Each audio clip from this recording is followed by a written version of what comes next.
ধরুন একজন মানুষ চরমভাবে হতাশায় নিমজ্জিত। সে মনে করছে আমার আর বেঁচে থেকে লাভ নেই, আমার দ্বারা আর কিছু হবে না। তখন সেই মানুষটিকে হতাশা থেকে বের হওয়ার জন্য ঠিক কোন জায়গা থেকে শুরু করা উচিত? বেশ, আমি এই ক্ষেত্রে বলি, আমি পুরো অডিয়েন্সকে, পরবর্তীতে যারা দেখবেন, আমি সবাইয়ের জন্য আমি একটা মেসেজ রেখে যাই। বিষয়টা হচ্ছে, পৃথিবীর একটি সুন্দর সত্যি হচ্ছে যে পৃথিবীতে শেষ বলে কিছু নেই। পৃথিবীতে অসম্ভব বলে আল্লাহ সুবহানাহু তাআলা কিছু সৃষ্টিই করেনি। সুতরাং পৃথিবীতে শেষ বলে কিছু হয় না। আর জীবনের একটি সুন্দর সত্যি আমি এর কানে তুলে দিয়ে যাই। জীবনের একটি সুন্দর সত্যি হচ্ছে, জীবন এমন একটা জিনিস, আপনি যখন খুশি, যেখান থেকে খুশি, যেভাবে খুশি শুরু করতে পারেন। ওখানে বসে যদি আজকে ভেবে নেন যে আমার জীবনটা অন করে দিলাম, ব্যাস আপনার জীবন অন হয়ে গেল, আপনি উত্তরণের পথে হাঁটতে শুরু করলেন। বিষয় হচ্ছে, আমি কি ওই প্রমিস করছি, আমি কি ওই ওথটা নিচ্ছি? যে হতাশ হয়ে যাচ্ছে তাকে আগে বুঝতে হয় যে ব্যর্থতা বলে পৃথিবীতে একটা শব্দ আছে, কিন্তু এই শব্দের মানে আমাকে বুঝতে হবে। ব্যর্থতার মানে হচ্ছে সাফল্যের দিকে আর এক ধাপ, এটা আমাকে বুঝতে হবে। আমি ব্যর্থ হচ্ছি মানে আমি অনেক কিছু শিখতে পারছি।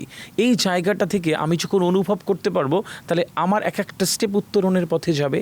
আপনি জানবেন কি, আল্লাহ সুবহানাহু তাআলা কোরআনে সূরা রাদ আয়াত নম্বর 11 একটা দুর্দান্ত কথা বলেছেন। দারুণ কথা, আমার অনেক ভালো লাগে। আমি বহু কনফারেন্সে কথাটা বলেছি কি, আমি সেই জাতির, আল্লাহ সুবহানাহু তাআলা বলছেন, আমি সেই জাতির ভাগ্য ততক্ষণ পর্যন্ত পরিবর্তন করাই না যতক্ষণ না তারা নিজেরা পরিবর্তনের মানসিকতা তৈরি করে।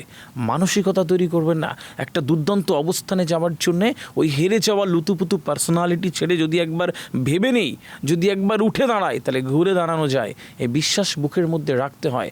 এই বিশ্বাসী একটা মানুষকে তার অবস্থানে একটা দুর্দান্ত গন্তব্যের দিকে নিয়ে যায়। আমরা আসলে বেশিরভাগ মানুষ ওই একবার ব্যর্থ হয়ে ভাবি যে আমার দ্বারা আর হবে না। আর আমাদের এই ভারতীয় উপমহাদেশে যেটা হয়, একবার কোনো কারণে যদি কেউ একটু ব্যর্থ হয়ে যায়, ব্যাস তার আশেপাশের লোকজন কি, আরে তোর দ্বারা তো কিছু হবে না, আরে তুই পারবি না, আরে এটা তো তোর জন্য তৈরিই হয়নি, আরে এটা না, এটা তোর দ্বারা হবে না। যা একটা মানুষের নেগেটিভ ঢুকতে বা তাকে ওই এরকম একটা অ্যাম্বিয়েন্সের মধ্যে ফেলে তাকে অন্ধকারে ফেলে দেয়। আর সেই মানুষটাই একটা দিন পার করে ওই রকম অন্ধকার সাম্রাজ্যের মধ্যে।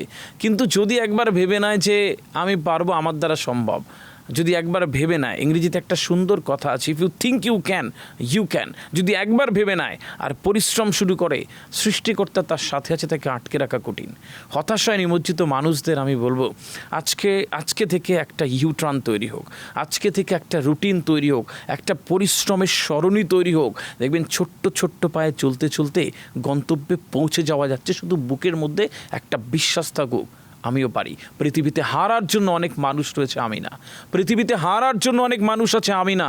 আমি হারতে আসিনি, আমি জিততে এসেছি। এরকম একটা অ্যাটিটিউড যে তৈরি করে রাখে, তাকে হারানো কঠিন। একটা ব্যর্থতায় তার কিচ্ছু যায় আসে না। এভাবেই একটা জীবন সার্থক রূপ নেয়।